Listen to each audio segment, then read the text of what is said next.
내용을 잘 생각하면서 우리 한 목소리로 세 구절 함께 읽도록 하겠습니다. 13절로 15절입니다. 시작.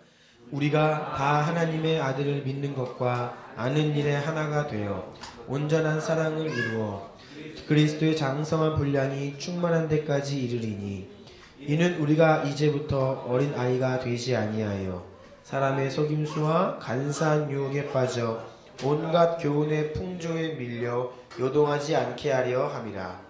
오직 사랑 안에서 참된 것을 하여 범사에 그에게까지 자랄지라. 그는 머리니 곧 그리스도라. 아멘. 제가 한번 기도드립니다. 존귀하신 주님, 감사합니다. 오늘도 너무나 좋은 날, 주님의 날 맞이하였습니다. 이 이른 아침에 우리가 아버지 앞에 나와 찬송과 경배로 올려드리고 또 생명의 말씀 듣기 원합니다. 하나님의 말씀은 진리이오니 우리가 그 진리를 온전히 알고 깨닫고 믿고 붙들고 그 말씀대로 살아가게 하여 주옵소서. 이 시간도 모든 심령들 위에 지혜와 계시의 영을 충만히 부어주셔서 영적인 말씀이 영적으로 깨닫게 하시고 이해되게 하시며 이것이 우리 마음에 새겨지고 잊어버리지 않게 하여 주시기 원합니다. 오직 만물이 다 쇠하지만 하나님 말씀만이 영원하오니 그 영원하신 말씀만 바라보고 붙드는 우리가 되기를 원합니다. 예수님 이름으로 간절히 기도드립니다. 아멘. 우리 주변에 있는 분들과 이렇게 인사합시다. 하나님 말씀만이 영원합니다. 하나님 말씀만이 영원합니다. 네. 말씀만이 영원합니다. 하나님 말씀만이 정말 영원합니다. 그래서 오늘도 영적 전쟁과 귀신 들림에 대한 성경적인 이해와 근거들이라는 제목으로 세 번째 말씀 나눕니다. 지난 2주간에 걸쳐서 우리가 영적 전쟁이란 과연 무엇인지에 대해서 나누었습니다. 잠시 살펴봅니다. 첫 시간에는 영적 전쟁에 있어서 두 가지 양극단 살펴보았죠. 한쪽에는 영적 세계를 잘 인정하지 않고 잘 모르는 극단적인 이성주의적 사고가 자리하고 있다고 했습니다. 또 다른 한쪽에는 지나치게 영적으로만 치우쳐서 모든 문제를 귀신적인 것으로 보는 축사론적 사고방식, 그래서 문제 해결을 귀신 쫓는 것으로 여기는 그러한 한쪽 부류가 있다고 했죠.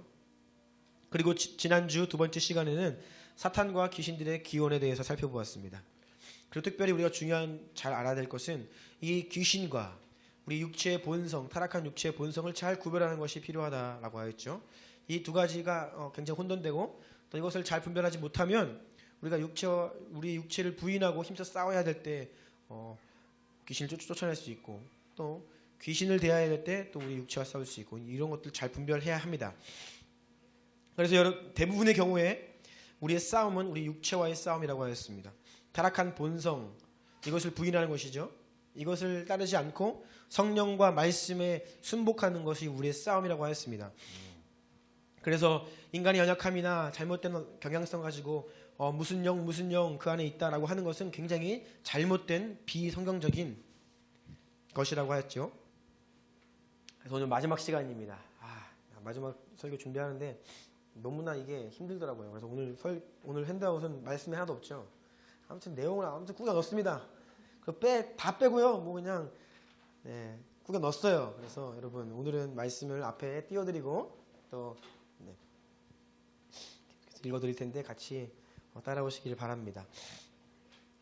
오늘은 특별히 같은 내용이에요. 같은 선상입니다. 하지만 특별히 귀신 들림 그 현상 자체에 조금 더 초점을 맞추기를 원하고 왜 귀신이 들리는지, 귀신이 어떻게 하면 사람 안에 들어오는지, 그 계기와 조건들인 입지가 무엇인지, 또 우리는 그것을 어떻게 대처하고 사전에 방지할 수 있는지, 이러한 내용을 가지고 함께 성경을 근거로 살펴보기를 원합니다. 지난 3개월 동안 제가 그 한 케이스를 다루면서 몇 권의 책을 통해 도움을 많이 받았습니다. 그 중에서 특별히 믿는 자들의 귀신 들린 현상에만 깊이 다루고 설명하고 있는 책이 있었는데요. 그것은 성도들의 영적 전쟁이라는 책입니다. 이 책은 기록된 지 약 100년 된 책입니다. 1904년부터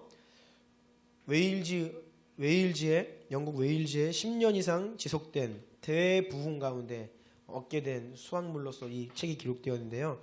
여러분, 웨일즈 대부흥은 전 세계 당시 대부흥 운동의 시작이었습니다.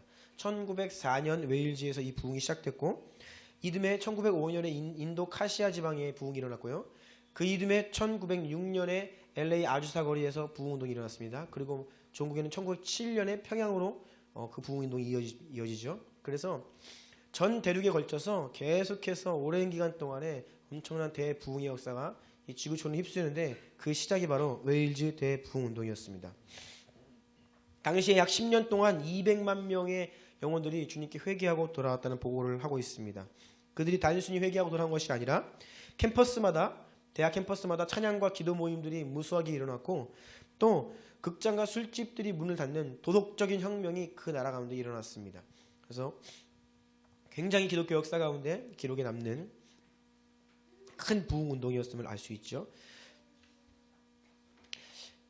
이 책은 당시 부흥의 주역이었던 이반 로버츠라는 영적 거장, 그분이 병상에서 병과 싸우며, 특별히 그 가운데 사탄과 영적 싸움을 하며 그의 영적인 체험에 관하여 병상에 누워서 입으로 굿을 해준 내용을 그 옆에서 제시펜 루이스라는 여사님, 이분도 영적 거장입니다. 십자가의 도라는 책을 기록하였고 고전입니다. 이 제시펜 루이스 여사가 이 이반 로버츠 병상 옆에서 그의 구술을 다 듣고 또한 자신의 체험을 섞어 이 책을 기록하였습니다. 그렇기 때문에 이반 로버츠와 제시펜 루이스, 이 두 분의 공동 저작물이라고 할 수 있겠죠. 그 둘은 이 책을 위해 기도하면서 정말로 자신들의 체험이 성경적인가 실제 진짜인가를 시험하는데, 확인하는데 6년의 세월을 보냈고, 또한 이것을 책으로 옮겨 놨는데 사탄의 공격이 너무 심해서 약 3년에 걸쳐 기록을 했다고 증언합니다. 그래서 거의 10년 가까이 검증하고 시험해보고 분별하면서 이 책을 기록한 위대한 책이라고 할 수 있죠. 이 책에서 그들이 밝히기를 누구에게 필요한 책이냐? 첫 번째 1번에 3번에 있습니다. 좀 긴데요. 하나님의 말씀에 건전하고도 조화된 진리보다는, 그러니까 하나님의 말씀을 떠나서 그 말씀적이지 못한 사탄의 거짓말에 영감을 받은 잘못된 교훈, 그러니까 성경으로부터 오고 성령님으로부터 감동받지 않은 잘못된 이 교회 안에 있는 가르침, 거기에 연루되어서 결국 귀신 들리는 결과를 얻게 하는 비정상적인 영적 체험에 자신을 이렇게 열어놓는 사람들, 이게 복잡하죠. 결국 말씀대로 하지 않고 잘못된 가르침에 영향을 받아서 잘못된 체험에 자신을 열어둠으로 말미암아 결국 귀신이 들리게 된다라는 뜻입니다. 그러한 사람들을 향한 책이에요. 또한 이러한 비정상적인 영적 사례들을 다루어야 하는 사역자들을 위한 책이다라고 합니다. 따라서 이 귀신 들림에 대한 이 책은 아직 유아기 단계에 있는 연약한 성도들보다는 영적인 영역으로 전진해가며 신령한 것을 사모하는 이들에게 합당한 것이다라고 이야기합니다. 귀신 들림은 제가 지난 2주간에 걸쳐 말씀드렸지만 굉장히 드문 케이스입니다. 이것을 일상화할 수 없는 것이고 드물고 이례적인 특별한 케이스입니다. 그리고 많은 사람들의 염려와는 다르게 이 신앙의 초보 단계에 있는 사람들은 귀신 들릴 여지가 많이 없습니다. 이 귀신이 단순히 어리고 잘 모른다고 사람 안에 들어갈 수 있는 것이 아닙니다. 만약에 그게 가능하다면 연약한 사람들 다 귀신 들릴 거예요. 그리고 귀신은 어떻게 해서든지 사람 안에 들어가고 싶어 합니다. 그렇기 때문에 그것이 사실이라면 다 귀신 들릴 거예요. 그런데 그렇지 않다는 겁니다. 귀신이 사람 안에 들어가기 위해서는 반드시 그 사람의 동의나 사실상 동의에 해당되는 암묵적 동의, 잘못된 생각, 잘못된 입술의 어떤 고백들, 행위, 이것들로 사실상 들어오는 것을 동의해야만 이 악한 영이 사람 안에 들어갈 수 있습니다. 이것을 입지 또는 조건들이라고 이야기하는데 이것이 확보되어야만 사람 안에 귀신이 들어갈 수 있다는 것입니다. 자, 이제 내용을 좀 살펴보기로 합니다. 이 책과 더불어서 몇 권 책을 제가 더 참고를 하여서 오늘 말씀 나눕니다. 큰 2번 내용 같이 읽습니다. 시작. 악한 영들은 더 깊은 차원에서 사람을 지배하고 통제하려 한다. 그 밑에 제가 악한 영들의 영향을 미치는 수준과 단계들이라고 이렇게 기록했는데요. 여러 책을 보았는데 좀 제가 흔쾌히 잘 설명될 만큼 그런 내용들이 잘 없더라고요. 그래서 제가 좀 참고해서 제 나름대로 이제 설명을 좀 해보았습니다. 첫 번째, 이제 악한 영은 거짓으로 우리를 미혹하고 공격합니다. 이 공격에 있어서는 우리가 어느 누구도 예외 없이 공격받습니다. 네, 우리가 이 세상을 살아가는 순간 죽기 전까지는 이 공격 앞에 예외 없습니다. 다 노출되어 있죠. 하지만 우리가 그런 악한 영의 거짓말, 그래서 그것으로 인해서 영향받아서 생각이나 지식, 감정, 판단, 행동들 이런 것들에 조금씩 내어줄수록 이제 영향권의 안에 들어오고, 또 그것이 심해지면 억눌림의 단계로 나아가고, 이것이 심해지면 뭐 어떤 생각이나 육신을 사로잡히고, 또 결국에는 완전 점령당하는 완전 귀신 들림이죠. 그런데 이러한 일련의 이 수준들을 보더라도 이 귀신 들림의 단계는요, 거의 이 사로잡힘에서도 그 극단적인 경우, 그리고 마지막 점령당함, 이 정도만이 귀신 들림의 영역입니다. 그 나머지 앞부분은요, 대부분이 우리가 공격받고 억눌리고 있지만 그것이 귀신이 우리 안에 들어와 우리를 사로잡은 것은 아니라는 사실을 우리가 잊어서는 안 됩니다. 우리가 그리스도인들이 삶 가운데 여러 분야의 마귀에게 문을 열 수 있습니다. 하나님 말씀 믿고 거기에 자신을 채우고 그것에 따라 순종하면서 살아야 하는데, 반대로 사탄이 주는 거짓 생각, 지식, 감정, 판단의 자신을 내어주는 만큼 이 악한 영의 영향력이 우리 가운데 계속해서 증가한다는 거예요. 예를 들면 사탄이 사람들에게 두려움과 근심을 줍니다. 여러분, 두려움과 근심은 결코 하나님 주시는 것이 아닙니다. 그런데 그러한 두려움과 근심이 몰려오고 우리 안에서 그런 것들이 일어날 때 계속해서 그것을 방치하고 내어주는 것은 우리가 의식적으로든 무의식적으로든 우리 마음과 감정을 마귀에게 내어주는 어떤 그런 빌미가 됩니다. 점차적으로 그 영향력을 증가하면서 그 수준이, 우리 가운데 영향력이 주는 수준이 증가하게 되겠죠. 그래서 근심하고 우울하고 감정적으로 혼란하고 불안한 것들에 방치하는 것은 그래서 위험한 것입니다. 우리는 그때그때 하나님 말씀으로 우리의 마음을 새롭게 하고 근심과 두려움을 이겨야 됩니다. 대적해야 됩니다. 잘못된 생각을 하는 것 자체가 마귀에게 틈을 주는 것이에요. 가룟 유다와 사울의 예에서 제가 설명을 좀 드리려고 하는데요. 여러분, 가룟 유다가 누구죠? 예수님을 팔았죠. 정말 비참한 인생입니다. 예수님이 그 인생이 얼마나 비참한지에 대해서 말씀하셨는데, 그는 차라리 나지 않았으면 좋았을 뻔했다라고 말씀하셨어요. 비참한 인생입니다. 그런데 가룟 유다가 어느 날 갑자기 뭐에 홀려가지고 예수님을 판 게 아니에요. 그는 본래부터 돈을 좋아했습니다. 제자들 중에서 가룟 유다는 돈을 관리하면서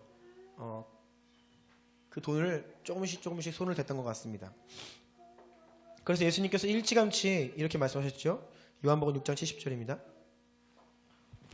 예수께서 대답하시되 내가 너희 12를 택하지 아니하였느냐? 그러나 너희 중에 한 사람은 마귀니라 하시니. 네, 여기서의 마귀라고 하신 말씀은 바로 가룟 유다를 일컬으시는 말씀입니다. 어떻게 보면 굉장히 좀 이른 시기입니다. 예수님 말씀하신 것. 가룟 유다 이 말 듣고 돌이키고 자기를 향한 말이라는 것을 알았을 텐데, 돌이킬 수 있고 회개할 수 있는데 그렇지 않아요. 이후에도 예수님께서 계속해서 언급하시고 지적하시는데도 그 가룟 유다는 당신의 그 양심에 분명히 잘못된 것을 알겠지만 계속해서 그 길을 택합니다. 이러한 반복되는 죄를 틈타서 예수님을 팔고 돈을 벌도록 이제 마귀가 유혹을 하기 시작하는 겁니다. 이어지는 말씀. 이렇게 말하면 가난한 자들을 생각함이 아니요 그는 도둑이라 돈괴를 맞고 거기 넣는 것을 훔쳐 가미러라. 이것은 베다니 마리아가 그 비싼 향유옥합을 예수님께 깨뜨렸을 때에 가룟 유다가 그거 얼마나 많은 사람을 도울 수 있는데 그거를 여기서 이렇게 허비하냐라고 이야기를 했어요. 사실상 가난한 자들 위한 것이 아니라 자기가 그 많은 돈을 이 과부, 이 마리아가 헌금을 하면 가룟 유다가 그 돈을 관리하잖아요. 그 뒤에서 자기가 챙길 수 있다는 것을 알았기 때문에 이렇게 이야기한 것입니다. 돈을 좋아하는 마음 때문에 계속해서 미혹되고 있죠. 결국 요한복음 13장 2절 마귀가 벌써 시몬의 아들 가룟 유다의 마음에 예수를 팔려는 생각을 넣었더라. 예수님은 팔고 돈을 벌고자 하는 그러한 유혹을 그 마음의 생각으로 집어넣었습니다. 아직까지도 그저 생각 수준이에요. 마귀가 그 안에 들어간 것이 아닙니다. 그런데도 계속해서 이 가룟 유다는 떨쳐버리지 않고 그것을 붙들고 계속해서 그것을 꾀하죠. 그래서 결국 마지막 최후의 만찬 자리에서 예수님께서 말씀하십니다. 너희들 가운데 한 사람이 나를 판다. 그랬더니 제자들이 충격을 받고선 주님 저예요? 저 아니죠? 저 아니죠? 다 이렇게 막 물어봐요. 그때 가룟 유다가 다른 제자들이 다 저는 아니죠 하니까 본인도 이러다가 걸리겠다 그런 마음이 든 거예요. 그래갖고 양심을 닫고 저 아니죠? 그랬더니 예수님께서 네가 말했다 이렇게 말씀을 하시면서 떡을 건넬 때 그때 이제 마귀가 사탄이 들어갑니다 그 안에. 그래서 결국 그 일을 행하죠. 말로는 다 아시죠? 그래서 예수님 팔고 그 마음이 비참해져서 스스로 목숨을 끊는 비참한 인생을 사는 바로 가룟 유다. 어느 날 갑자기 귀신 들리는 게 아닙니다. 미혹되었고 계속해서 그것이 잘못된 것을 알면서도 반복되는 것을 통하여 그 수준을 점차 넓혀가고 결국엔 예수님 팔려는 생각까지 집어넣었다가 결국은 그 생각이 사로잡혀서 마귀가 들어가게 되는 것입니다. 사울의 경우도 마찬가지입니다. 사울 본래 겸손하고 굉장히 훌륭한 청년이었습니다. 처음 사무엘 선지자가 하나님의 그 음성을 듣고 사울을 왕으로 택할 때에 사울이 우리 지파는 베냐민 지파로서 우리 가문은 제가 왕될 그런 군번이 아닙니다. 굉장히 겸손한 자였어요. 그리고 사울은 그 인생에 있어서 그렇게 큰 죄를 별로 저지르지 않습니다. 그런데 그가 이스라엘 왕으로 세워진 후에 그의 마음이 서서히 변질되는데 가장 큰 문제는 그가 그 왕자리, 명예, 자기 영광에 심취하였고 그것을 즐기고 하나님보다는 자기 이름 위에 사는 존재가 되기 시작하였습니다. 몇 번의 굵직굵직한 실수를 합니다. 그때마다 사무엘 선지자가 책망을 하지만 그때마다 사울은 겉으로는 신용을 하지만 근본적으로 회개하지 않습니다. 결국 하나님께서 사울에게로부터 마음을 돌리시고 새로운 왕을 세우시려 다윗을 기름 부으시고 결국 다윗을 왕궁까지 데려오시죠. 아직 왕은 아닙니다.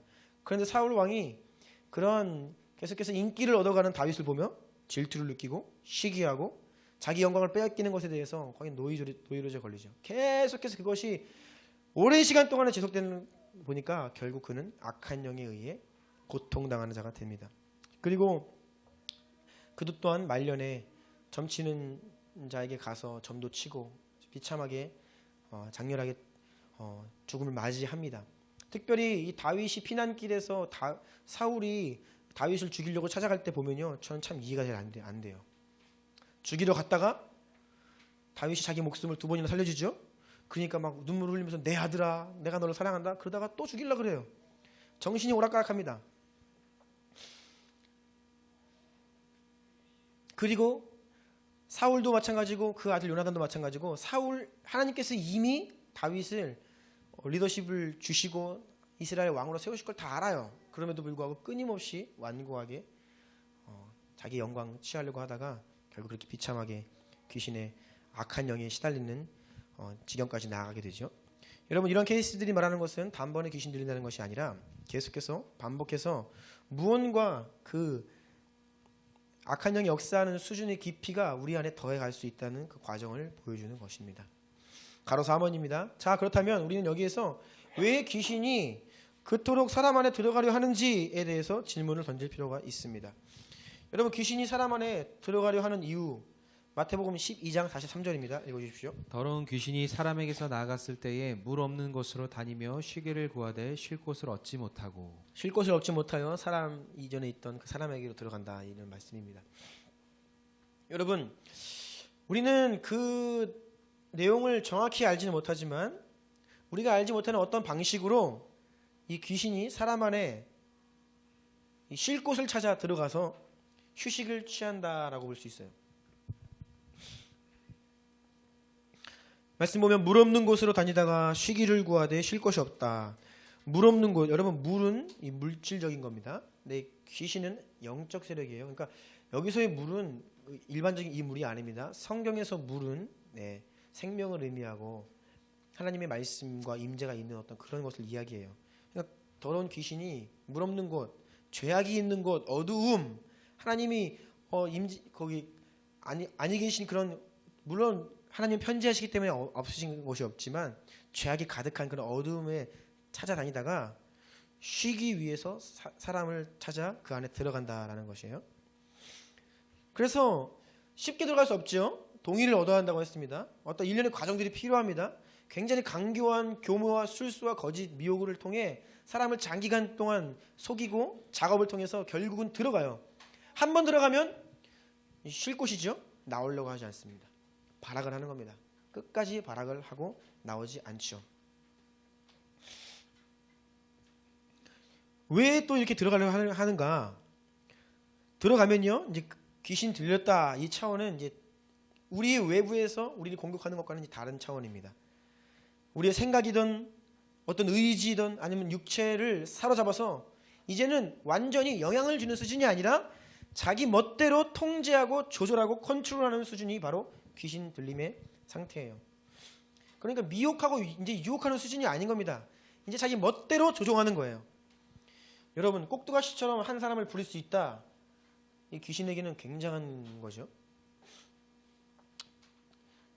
여기는 영적인 의미가 있습니다. 하나님께서 인간을 창조하실 때 하나님의 형상대로 창조하십니다. 그래서 본래 모든 사람은요, 하나님의 형상대로 아름답게 그리스도의 향기를 품기며 살아야 됩니다. 근데 사람이 죄를 범하고 타락하였죠. 하나님의 형상이 일그러지는 것입니다. 그런데 그 하나님의 형상 안에 이 귀신이 들어가잖아요. 그러면 하나님의 형상 온데간데 없고 완전 귀신의 형상이 되는 겁니다. 그렇죠? 하나님을 향한 조롱이에요. 하나님의 형상으로 지음받은 인간을 사로잡아 정말 비참하게 악하고 더럽고 추하게 만드는 어떤 그런 귀신 들림의 역사는 사탄의 하나님을 향한 어떤 대항이라는 것입니다. 그리고 심지어 믿는 사람을 사로잡을 수만 있다면 그 한 사람을 통해 역사하는 하나님의 그런 일들, 이 한 사람이 온전히 믿음으로 섰을 때에 그로 말미암아 그 주변에 있는 수많은 자들에게 복음이 전해지고 하나님 나라가 확장되는 어떤 그런 것을 방해하기 위해서 믿는 자들까지도 될 수 있으면 사로잡으려 한다라는 것입니다. 그래서 여러분, 우리는 귀신이 어떻게 해서든지 사람 안에 들어가려 하고 그 안에 들어가면 쉴 수 있고 한 사람을 조정하고 통제할 수 있기 때문에 절대로 나오려 하지 않는다라는 것을 알 수 있죠. 큰 3번입니다. 믿는 자가 어떻게 귀신이 들릴 수 있는가? 특별히 그 성도들의 영적 전쟁이라는 책은 다른 귀신 들림 현상 아니라 믿는 자들, 그리스도인들이 왜 귀신 들리는가에 대해서 굉장히 드문 현상이죠. 이 케네스 해기 목사님이라는 분도 그 책에서 보니까 그가 수많은 사역을 하면서 많은 사람들을 다루어봤지만 정말로 믿는 자들 가운데 귀신 들린 케이스는 평생 2번인가 봤다고 하더라고요. 그러니까 굉장히 드문 케이스입니다. 드문 케이스예요. 여러분, 마귀가 믿는 자에게 가질 수 있는 유일한 권한은 우리가 그에게 허용하는 그 수준만큼 우리에게 권한을 갖습니다. 그러니까 우리가 허락하지 않으면 절대로 아무것도 못해요. 진리를 우리가 온전히 알고 그 진리를 따르면요, 마귀와 관계할 것이 없다라고 지난 시간에 살펴보았죠. 그런데 반대로 믿는 자가 진리에 대해서 무지하거나 안다 하여도 불순종할 때 이 2가지가 이제 문제가 되는 것입니다. 모르는 만큼, 불순종하는 만큼 그 수준에서 마귀는 자기 권세에 주장하려 듭니다. 왜 무지하고 불순종이냐? 여러분, 마귀는 거짓말로 역사한다고 했지요. 사실상 이 마귀가 사람을 사로잡기 이전에는 할 수 있는 게 거짓말밖에 없어요. 그가 뭐 우리를 죽일 수도 없고 뭐 어떻게 못합니다. 거짓말밖에 못해요. 그러니 거짓말이 유일한 무기인데 우리가 그 거짓말을 분별해내고 그것이 거짓임을 알기 위해서는 진리를 알아야 합니다. 그런데 우리가 무지하다면 그 거짓말 앞에 속수무책된 것이죠. 그래서 무지가 문제입니다. 우리 무지한 만큼, 성경을 모르는 만큼, 진리를 모르는 만큼 속을 수 있는 거예요.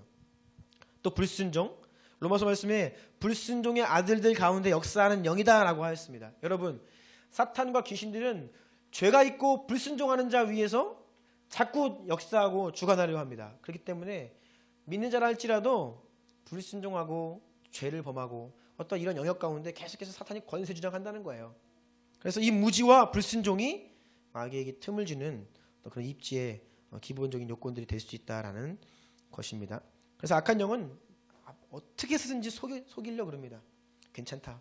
뭐 그 정도로 해도 된다. 그리고 잘못된 가치관들을 이제 쭉 살펴볼 겁니다. 가로 2번 볼까요? 이 책에서 세 부류의 믿는 자들, 믿는 이들을 세 부류로 이제 구분을 하는데요. 첫 번째는 자신을 내맡기지 않은 믿는 자들. 이것은 주님을 믿고 또 많이 아는 것 같지만 실상은 영적으로 보자면 좀 어린 아이들. 그래서 아직 온전히 성령님께 순복하고 자신을 완전히 주 앞에 내어드리지 못한 또 그럴 준비가 되지 않은 어린아이와 같은 그리스도인들이다라는 거예요. 아직은 이성적인 성향이 강하게 남아있는 그래서 여전히 경험과 통밥, 자기 판단, 어떤 생각, 이성 안에서 좀 신앙생활하는 어떤 그러한 부류들을 이야기하는데 이러한 분들은 귀신 들릴 위험이 없다라고 이렇게 얘기를 해요. 이 책에서. 왜냐? 계속해서 두 번째 부류가 있습니다. 자신을 주님께 내어 맡기고 성령님께 순복하기로 완전히 자신을 헌신하는 부류예요. 그런데 진리를 잘 몰라서 속임당하고 귀신 들린 자들입니다. 이들은 첫 번째 그룹보다 더 성장한 사람들이에요. 어떤 희생을 감수하고서라도 성령님께 순종할 준비가 되어 있습니다. 하지만 무지가 문제죠. 잘못된 가르침, 잘못된 관념이 문제가 되어서 악한 영들이 역사할 수 있는 근거가 노출되어 있는 자들이랍니다. 이 두 번째 그룹이 가장 취약한, 악한 영의 공격에 가장 취약한, 주님을 향해 열정은 있지만 조금 무지한 경우, 이겁니다. 마지막 세 번째 그룹은 주님께 자신을 내어 맡겼고 성령님께 순복할 마음도 있고 또 진리도 잘 알아서 속임도 안 당하고 귀신 들리지 않은, 그래서 자신들의 모든 인격적인 기능을 힘써 성령님과 함께 조화를 이루는 아름다운 열매를 맺는 승리하는 그리스도인들. 그래서 이렇게 첫 번째, 두 번째, 세 번째 믿는 자들을 구분을 합니다. 우리가 주목할 것은 여러분, 믿는 자들에게 있어서 귀신 들림은 여러분, 저 사람이 뭐 특별히 우리보다 악한 죄를 지어서, 물론 그럴 수 있습니다. 근데 그거 굉장히 드문 케이스고, 특별한 죄가 있거나 우리보다 연약해서 걸린 게 아니에요. 그러니까 귀신 들린 사람 이렇게 폄하하면 안 됩니다. 그가 믿는 자임에도 귀신 들었다는 것은 그가 오히려 수많은 뜨뜻미지근한 성도들보다 더 주를 향한 열심이 있기 때문에 그 입지가 생겼다는 것을 우리가 알 필요가 있어요. 하나님을 향한 열정과 소망이 있습니다.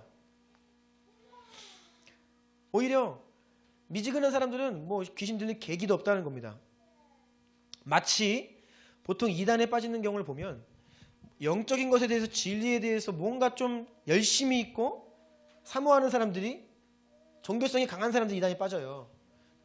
그냥 뭐 이렇게 모태신앙 태어나가지고 늘상 교회 왔다 갔다 하는 분들 절대 이단에 안 빠집니다. 영원히 여기서 머물러 계세요. 미혹될 이유가 없어요. 만족하고 있으니까 현재. 근데 보다 더 깊은 차원으로, 보다 더 신령한 은혜를 경험하고 원하는 이런 사람들 가운데 올바로 가르침 받지 못하고 진리의 말씀이 따라오지 않을 때 이제 미혹된다라는 것입니다. 그래서 귀신 들린 어떤 케이스를 볼 때 우리가 함부로 폄하해서는 안 됩니다.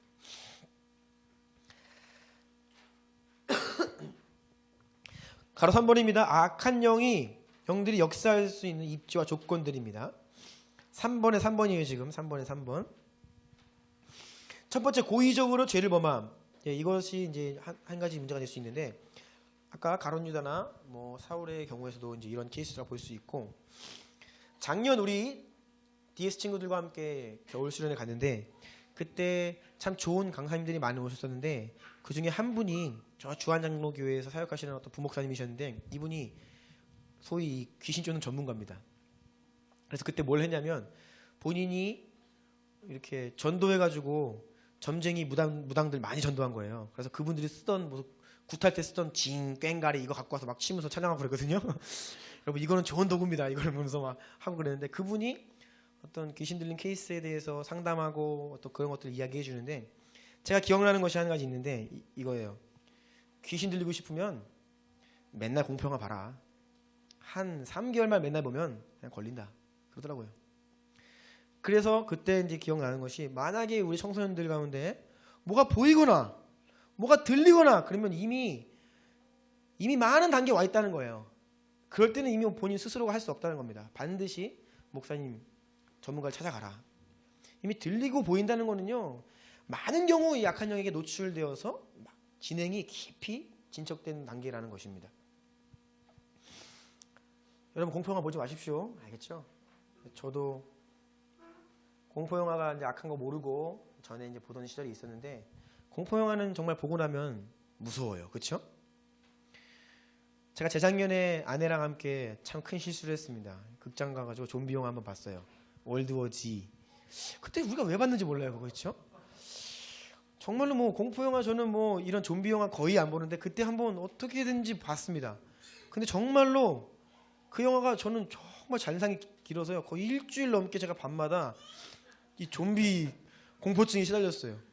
그 당시에 제가 금요일마다 여기 교회에서 자던 시절이었는데, 심지어 금요일날 자는데 그 좀비들이 저기를 창문을 깨고 들어오지 않을까 그런 생각에 불쑥불쑥 밤에 깨고 무섭더라고요. 그래서 제가 그때 진짜 주님께 회개하고 다시는 공포영화, 좀비영화 안 보겠습니다. 이거 악한 겁니다. 아주 일부러. 근데 그 영화가 이제 재밌어요 또. 그쵸, 이상훈 지사님? 네. 네. 아니 그게 재밌어요 또. 그래서 제가 그렇게 회개를 하고 보지 않겠다고 했음에도 불구하고 또 언제 이렇게 명절 때 또 하는 거예요. 보고 싶은 거예요. 이렇게 재밌으니까. 근데 안 봤습니다. 여러분 보면 안 됩니다. 보면 안 돼요. 제가 지난번 ITMC 컨퍼런스 갔을 때 그 강사가 말하는 게, 이상하게 그 공포 영화는, 좀비 영화는 결국 좀비가 지지요. 히어로가 이기잖아요. 근데 그 영화 스토리상에서는 악한 세력이 지지만 그 영화의 백그라운드에 깔려 있는 것은 악한 세력에 대한 무한한 공포심을 이제 불어넣어 주는 겁니다. 네. 보면 안 됩니다, 여러분. 공포 영화. 근데 맨날 그거 보면 그게 오히려 자기 영향 받겠다라는 것이죠. 여러분, 잔인한 범죄, 잔인하게 사람을, 연쇄살인범들이나 잔인하게 사람을 유린하고 막 이런 것도 있잖아요. 여러분, 인간이 하나님을 몰라도요, 하루아침에 그러지 못합니다. 굉장히 많이 진행된 상태예요. 그래서 의심의 여지 없이 공통적으로 그런 연쇄살인범들 집을 이렇게 조사해보고 하면요, 다량의 어떤 정말로 사람을 죽이고 어떤 사람을 폭행하고 어떤 그런 영상물들이 발견됩니다. 거기에 거의 중독되어 있고 그것에 심취해 있는 분들이 그것을 보고 영향받아서 결국은 그렇게 하는 거예요.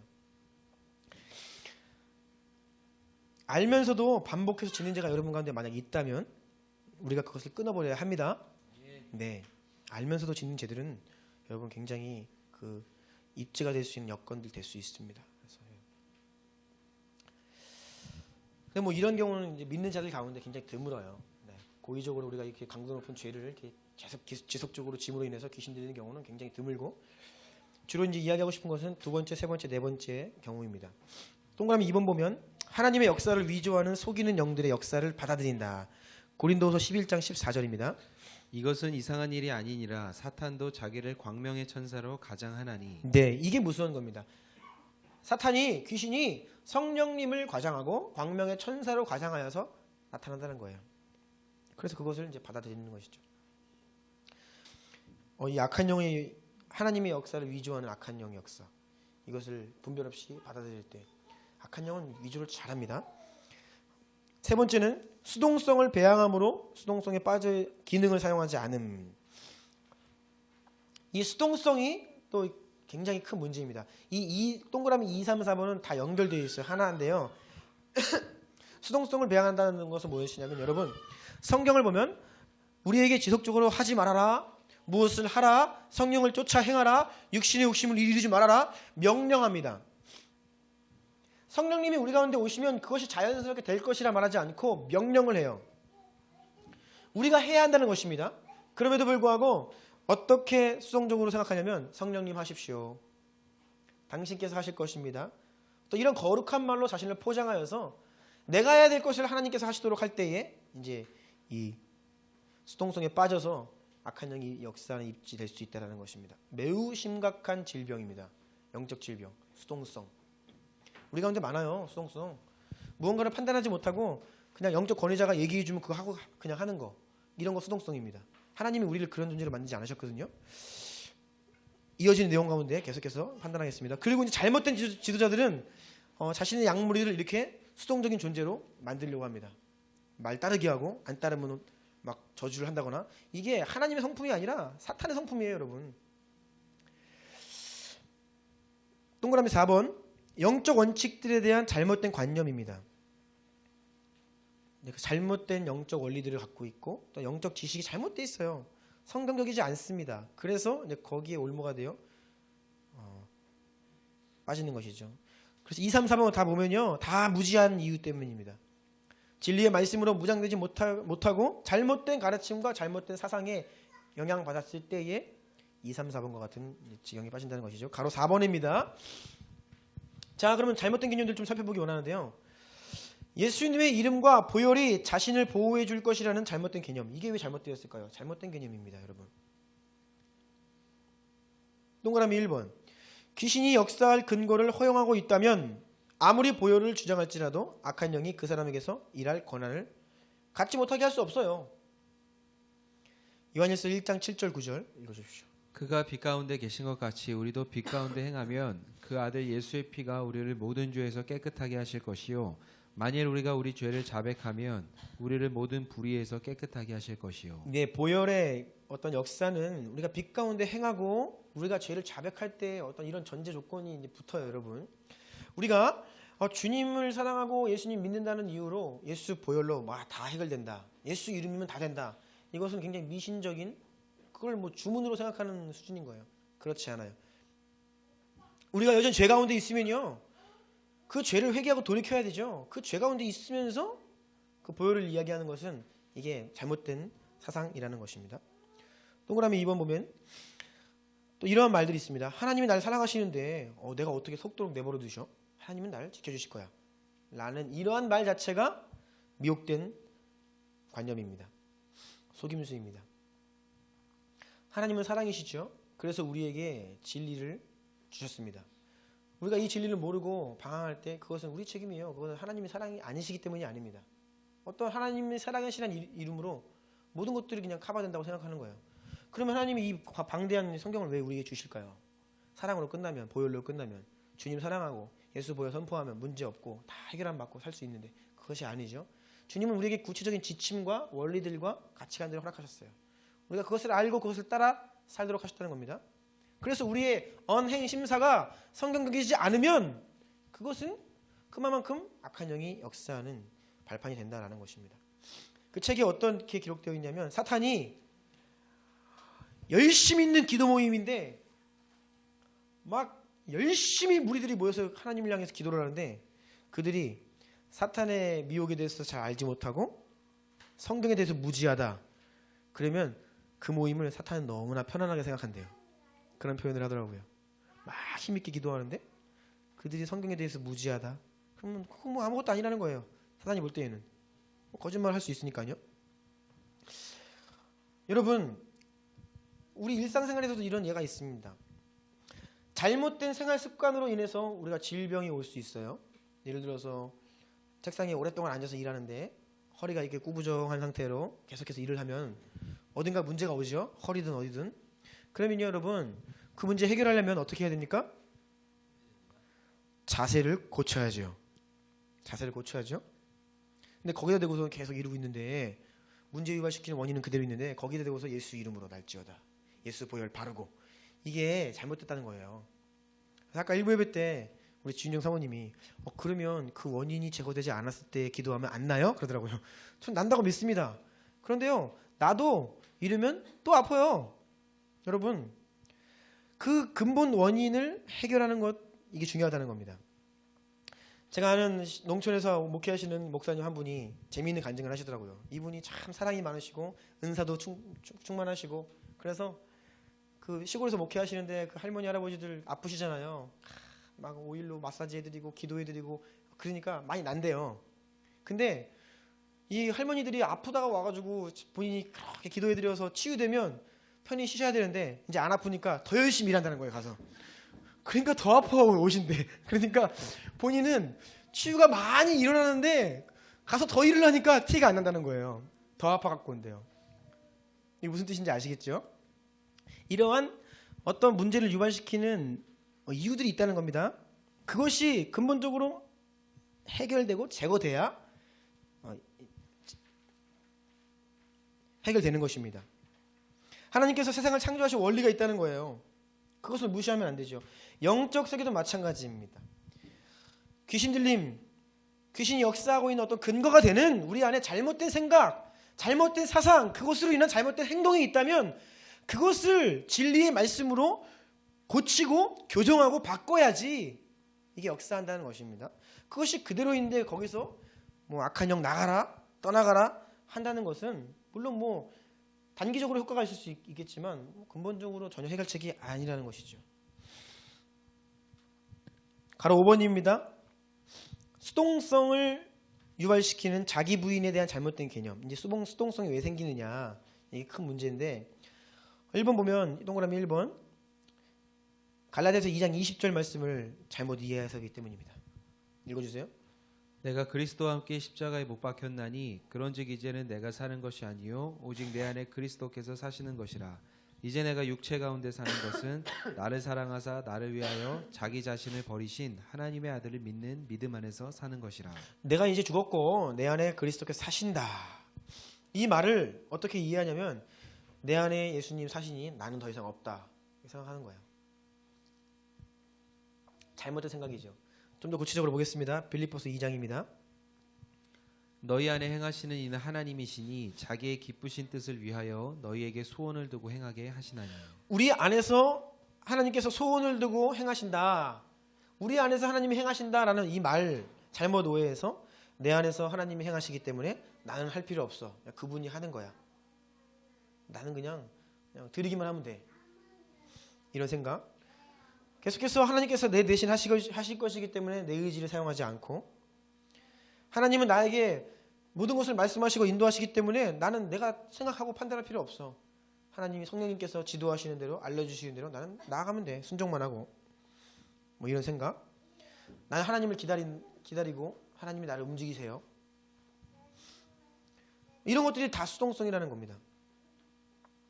특별히 이제 설교자 같은 경우, 저 같은 경우에 어떤 수동성에 빠질 수 있냐면 주님께서 나를 통해 말씀하십시오라고 하면서 정말로 제 입술 가운데 그냥 성령님이 내 입술 통해서 그냥 대언하십시오 이렇게 할 수 있는 거예요. 이게 수동적이라는 겁니다. 정말 하나님이 사용하길 원한다면 열심히 연구하고 공부하고 준비해서 이 자리에 올라와야 되는데 그거 하지 않고 하나님이 이 시간 나를 통해 일하세요 라고 하면 이게 굉장히 수동적인 면에 빠질 수 있다는 겁니다. 특별히 우리가 능력이나 은사를 구할 때도 그런 수동성 빠질 수 있습니다. 우리가 어떤 한 영혼의 치유와 회복을 위해서 마땅히 치루어야 할 어떠한 그런 헌신들, 그를 향한 기도, 사랑, 수고, 섬김 필요한데 능력 받아가지고 그냥 우리 아무것도 안 하고 하나님이 그냥 한 방에 하시도록 기도만 얹으면 빵빵 낫고 어떤 그런 생각들이 이 수동성을 배양하는 그런 사상들이라는 거예요. 왜 이 수동성이 나쁘냐? 이것은 하나님께서 우리 인간을 창조하신 그 창조의 원리와 정면 반대되는 것이기 때문입니다. 하나님은 우리를 능동적으로 창조하셨어요.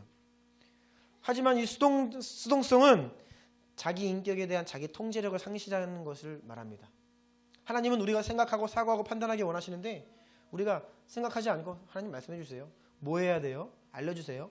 다 판단을 맡기는 겁니다.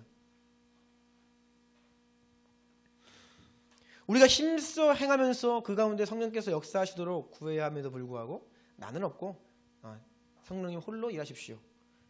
거룩한 것 같지만 굉장히 수동적인 잘못된 사상이라는 것입니다.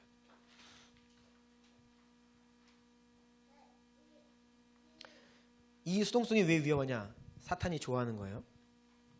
하나님은 여러분 스스로 행동하고 판단하고 여러분이 힘써 행하기를 원하시는데 사탄은 그거 안 원해요. 사탄이 원하는 거 뭔지 아세요? 조종하는 겁니다. 그러니까 조종하기 위해서 이 사람이 어떤 부분을 취해야 되는 거예요. 그런데 좀 전에 말씀드린 그런 개념들이 사탄에게 그것을 드리는 행위라는 거예요. 그렇죠. 나 생각 안 할 테니까 하나님께서 내 생각 그냥 다 알아서 판단하시고 날 사용하세요. 내 육체도 그냥 다 사용하세요. 이게 신령해 보이지만 그때 이제 사탄이 광명한 천사로 성령이고 가장에서 나타나는 겁니다.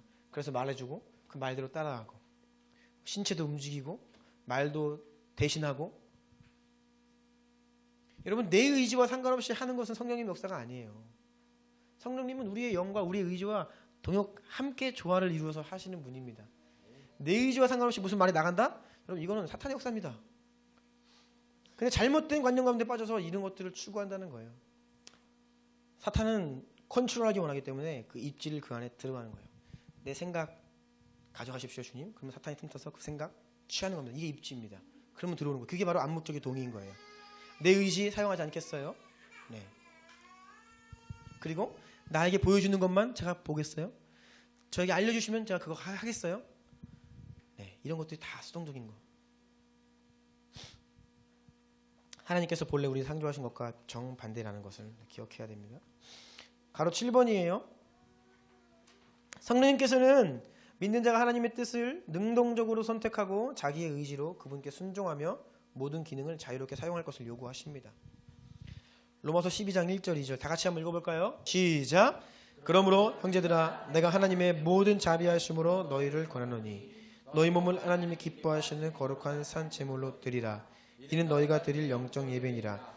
너희는 이 세대를 본받지 말고 오직 마음을 새롭게 함으로 변화를 받아 하나님의 선하시고 기뻐하시고 온전하신 뜻이 무엇인지 분별하도록 하라. 아멘. 우리가 진리의 말씀 가지고 우리의 마음을 새롭게 하고 우리가 하나님의 뜻을 분별해야 돼요. 우리가 분별해야 합니다. 하나님은 우리와 이렇게 함께 일하시길 원하세요. 절대 우리 인간이 해야 될 영역을 하나님께 드리는 행위는 수동적인 것이고 그것은 악한 영역의 입지를 내어주는 것입니다. 하나님이 역사하십니다. 하지만 분명히 인간은 그 역사를 위해 우리 스스로 해야 될 영역이 있다는 것입니다. 성경은 힘써 그 일을 하라고 가르치지 그것까지도 성령님께 내어 맡기라 이야기하지 않아요.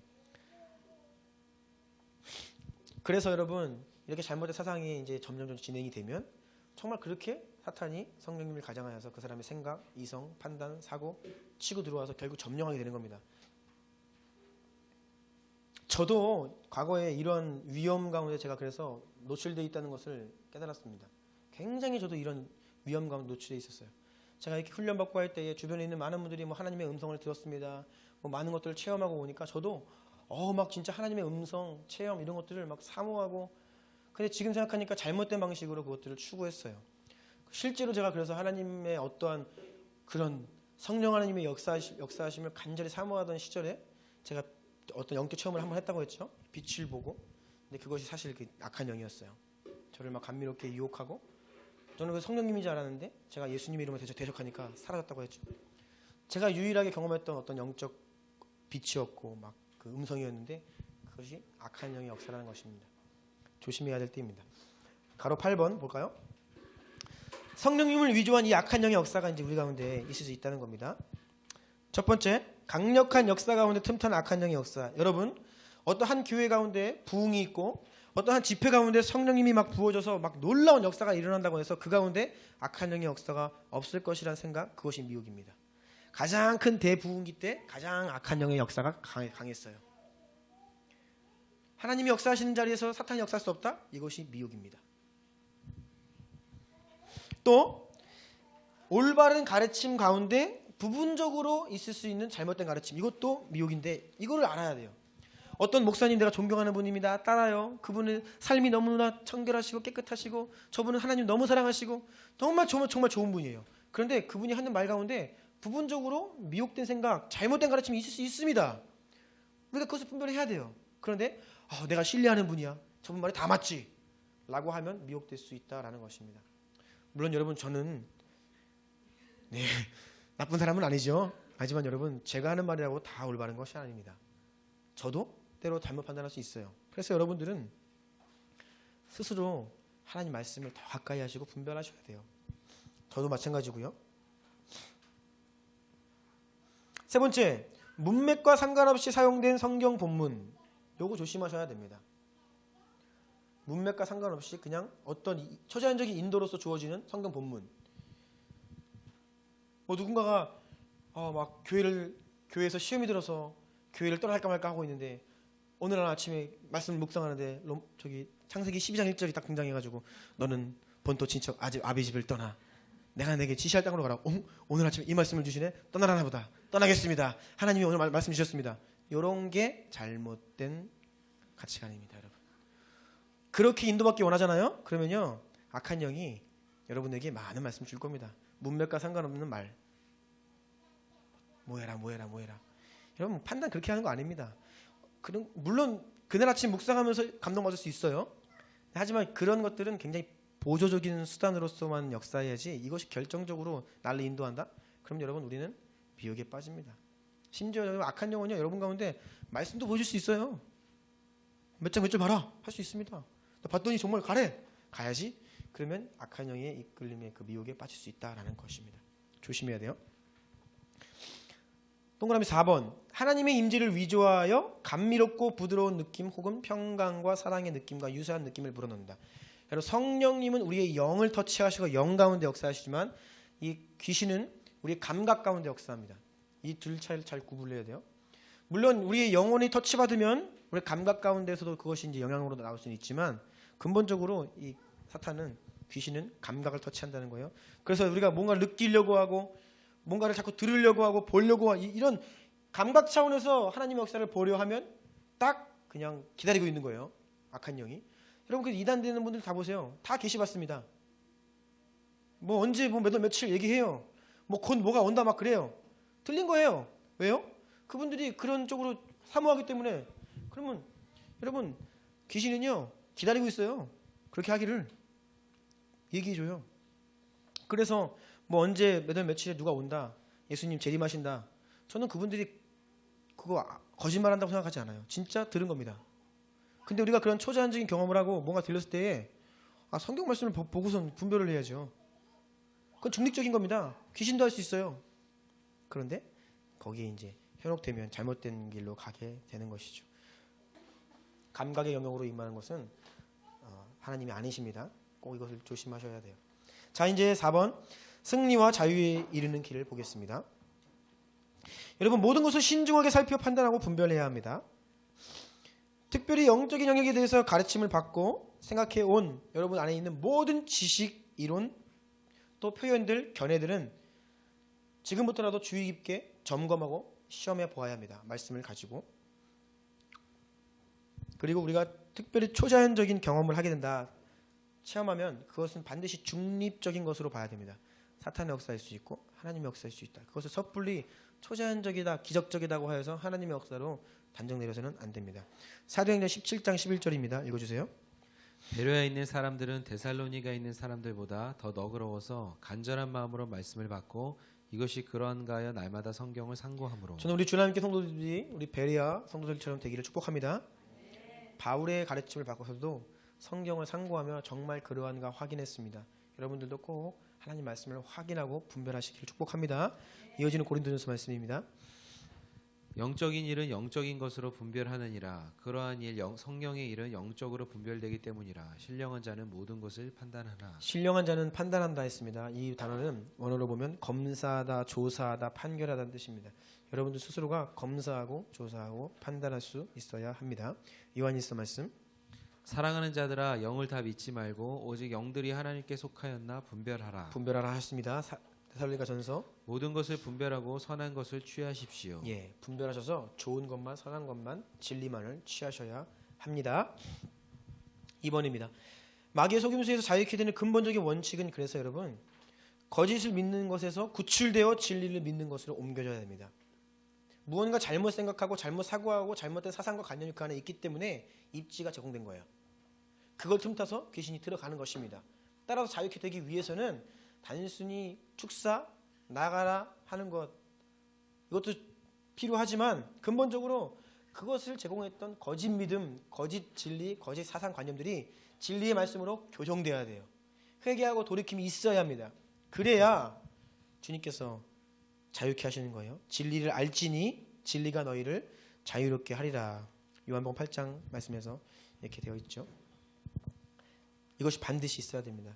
암시라는 것이 있습니다. 여러분, 암시. 사람이 무언가를 원하고 이 사람도 그것을 원할 때에 그 가운데에서 뭔가 이게 암시적으로 일어나는 것이 있어요. 예를 들자면 성경사역할 때 이렇게 안수하면 넘어지는 거 있죠. 이게 암시가 이제 많이 있습니다. 저도 성경사역 받을 때 이제 기도받고 뒤로 넘어간 적이 많이 있는데, 제가 지금까지 넘어간 적이 거의 10번이 넘는데 그 중에 단 한 번 제가 최초에 넘어갔던 그 경험, 그때 성령님께서 내 안에 임재하셔서 내가 그때 회개를 했어요. 진짜 그때 막 제가 평소에 막 그때 답답하고 이 죄 문제가 해결이 안 돼가지고 주님 이거 회개하고 싶은데 진심으로 회개하고 싶습니다. 막 주님께 매어다닐 때 그때 그 목사님의 안수 때 제가 뒤로 넘어가면서 성령께서 나를 회개시켜 주셔서 내가 막 울면서 회개를 했어요. 근데 그때 이후로 제가 넘어갔던 기억들이 많은데 어떤 일도 안 일어나요. 제 안에 넘어가는 것 그것 이상 이하도 아닙니다. 무엇일까? 이게 안미시입니다. 안수하는 목사님도 넘어가길 원해요. 안수받는 나도 뭔가 넘어가면서 성령님한테 뭘 받고 싶어요. 이 안미시가 그걸 가능하게 하는 거라는 겁니다. 그리고 어떤 그 아까 말씀드렸던 잘못된 사역 현장 가운데에서 이 목사님의 사상이 모든 사람들 안에 귀신이 들어있다라고 이렇게 이야기하고 와서 사역받는 사람도 그래 내 안에도 귀신이 있지. 어떤 이런 잘못된 지식들이 근거가 돼서 그 자리에서 역사를 하는 거예요. 본래 있던 귀신이 아니라. 이게 바로 그 기제입니다. 원래 있었던 것 같이 그 자리에서 그런 그 둘 사역하는 사람과 사역받는 사람의 잘못된 지식이 입제가 되어서 그 자리에서 역사하는 거예요. 그러면서 이전부터 있었던 것 같이 거짓말하는 거죠. 내가 이 안에 살면서 뭐 했다 이렇게 얘기하는 겁니다. 얼마나 거짓말을 그렇게 잘하는지 모릅니다. 그래서 여러분 잘못된 사상과 가르침이 우리 안에 있을 때 이것이 암시가 되어서 입지가 되고 역사할 수 있는 반팔될 수 있다는 것을 우리가 꼭 기억을 해야 합니다. 가로 3번이에요. 조금 길어지는데 네, 양해 바라고 빨리 마치겠습니다. 악한 영들에게 속지 않기 위한 방법입니다. 악한 영들이 존재한다는 것을 당연히 알아야 합니다. 그리고 악한 영들이 가장 순수한 믿는 사람도 속일 수 있다는 것을 알아야 돼요. 내가 주님을 향한 순수한 마음을 사랑하기 때문에 미혹되지 않는다? 아니에요. 사랑하는 사람도 미혹됩니다. 모르면. 동그라미 3번 악한 영들에게 역사할 기회나 입지를 주지 않기 위해 진리를 알아야 돼요. 그 조건을 내어주지 말아야 됩니다. 그리고 4번 하나님에 대한 지적인 지식과 성령의 능력 안에서 그분과 동역하는 법에 대한 지식을 가져야 돼요. 기계로서 수동적으로 그냥 끌려다니는 게 아니라 내가 힘써 선택하고 결정하고 일을 행할 때에 성령께서 나와 함께 하시는 그런 동역하는 법을 배워야 하는 것이에요. 자, 가로 4번. 그럼 귀신 들림에서 이런 이유로 귀신 들림했을 때 벗어나는 길이 무엇일까요? 첫 번째, 스스로 속임당했다는 것을 반드시 알아야 합니다. 이것이 동의가 안 되면 사역이 안 돼요. 스스로 귀신 들렸다는 것을 알아야 됩니다. 두 번째, 악한 영이 들어올 수 있도록 자기가 내 안에 왜 들어왔는지 그 이유를 알아야 돼요. 근데 이것은 참 아는 것이 쉬운 것은 아닙니다. 그래서 우리도 오랜 동안 이게 그 사역을 하고 말씀에 비추어 보고 이야기를 듣고 상담을 하는 과정 속에서 이러한 것이 입지가 될 수 있구나라는 것을 알았지. 그래서 주님께 빛이 비추어지기를 기도해야 돼요. 왜 귀신이 들었는지, 무엇이 구체적으로 어떤 사상과 관념이 입지가 되었는지를 알아야 하고 그것에 대해서 진리의 말씀으로 교정을 시키고 돌이켜야 하는 것입니다. 그래서 여러분 귀신을 쫓아내는 것이 일반적으로 유용한 방법일 수는 있지만 그것이 유일한 방법이 아닙니다. 우리가 귀신을 내어 쫓는 것은 그냥 열매, 가지치기 한 것밖에 안 돼요. 근본적으로 해결하기 위해서는 그 입지가 되었던 잘못된 사상과 믿음과 지식과 그런 것들을 교정시켜 주는 과정이 필요하다는 것입니다. 마태복음 12장 말씀, 바로 이 말씀이에요. 더러운 귀신이 나갔다가요 다시 돌아와요. 깨끗이 수리되어 있는 것을 보고 7마리를 더 데리고 들어갑니다. 그러니까 귀신이 쫓겨나가도요 이전에 그 귀신 들림을 제공했던 입지가 그대로 있으면 처리되지 않고 교정되지 않으면 다시 온다는 거예요. 더 악해지는 것입니다. 그래서 이 축사는 반드시 성경적인 상담, 성경적인 훈련, 말씀의 교정 이것이 중심되지 않으면 사실 역사하지 않는다라고 우리가 이해해야겠습니다. 가로 5번입니다. 이제 마지막입니다. 악한 영을 이기는 영적 전쟁에서 가장 큰 능력은 따라하십시오. 경건입니다, 여러분. 우리가 직접 대항하는 것이 아니에요. 사실은 우리는 그저 하나님 편에 서는 것입니다. 악한 일을 피하고 다음 페이지 한번 볼게요. 다음 말씀. 보시면 우리의 선한 싸움, 믿음의 선한 싸움이라고 해요. 싸움이 선한 싸움이래요. 왜 선한 싸움이에요? 악한 영을 상대하는 것이 아니기 때문입니다. 악한 일을 피하되 하나님의 말씀을 붙들고 따르는 싸움이에요. 하나님의 말씀을 믿고 굳게 서는 싸움입니다. 우리의 싸움은. 여러분 그래서 우리가 하나님 말씀을 붙들고 굳게 서는 것이 곧 악한 영을 대항하는 것이라는 것 기억합시다. 따라합시다. 영적 전쟁은 하나님의 말씀을 붙드는 싸움이다. 이것이 바로 영적 싸움이라는 것입니다. 마지막 말씀입니다. 야고보서 4장 7절. 다 같이 읽을게요. 시작. 너희는 하나님께 복종할지어다. 마귀를 대적하라. 그리하면 너희를 피하리라. 마귀를 대적하고 피하는 데 앞서서 하나님 말씀에 대한 복종이 나와요. 잘못된 생각, 마음으로 병이 들면 그것은 마귀가 들어오는 문을 열어주게 되는 것입니다. 그래서 여러분, 우리는 말씀으로 구원받습니다. 네, 말씀으로 변화됩니다. 말씀으로 그렇게 되는 것이에요. 그래서 예수님도 사도 바울도 가는 곳마다 말씀을 전하시는 겁니다. 그래서 여러분들도 신앙생활에 있어서 말씀 가까이 하고 말씀 상고하고 말씀 훈련 받는 것, 이것이 가장 근본적인 중요한 것이 되어야 합니다. 알겠죠? 네. 한번 기도하기를 원합니다. 다 같이 기도할 때 시간이 좀 많이 지났지만 기도합시다. 우리 신앙의 목표는요, 나 자신의 변화가 되어야 합니다. 여러분, 하나님 말씀으로 나를 변화시키는 것, 하나님 말씀으로 온전히 이해하고 그것을 붙들므로 나의 생각과 이성과 모든 영역들, 행동까지도 육신까지도 저 복종시키는 것, 이것이 바로 우리 신앙생활입니다. 여러분이 기도하기 원합니다. 주님, 진리의 말씀을 오늘 알게 하여 주십시오. 그 진리를 순종함으로 따라 빛 가운데 거하는 우리가 되게 하여 주십시오. 악한 영이 일절 관계할 것 없는 거룩한 경건의 사람이 되게 하여 주십시오. 우리 안에 있는 반복적인 죄가 있다면 하나님 이 시간 예수 이름으로 끊어버리고 이제는 짓지 않겠습니다. 결단하시고요. 또 주님, 우리 안에 있는 잘못된 사고, 잘못된 가르침들, 관념들, 사상들 예수 이름으로 또 진리의 말씀으로 교정되게 하여 주십시오. 그래야 우리가 계속해서 주의 말씀에 든든히 있어서 승리하는 삶 살기를 원합니다. 이런 마음 가지고 주여 한번 부르짖으며 기도하기 원합니다.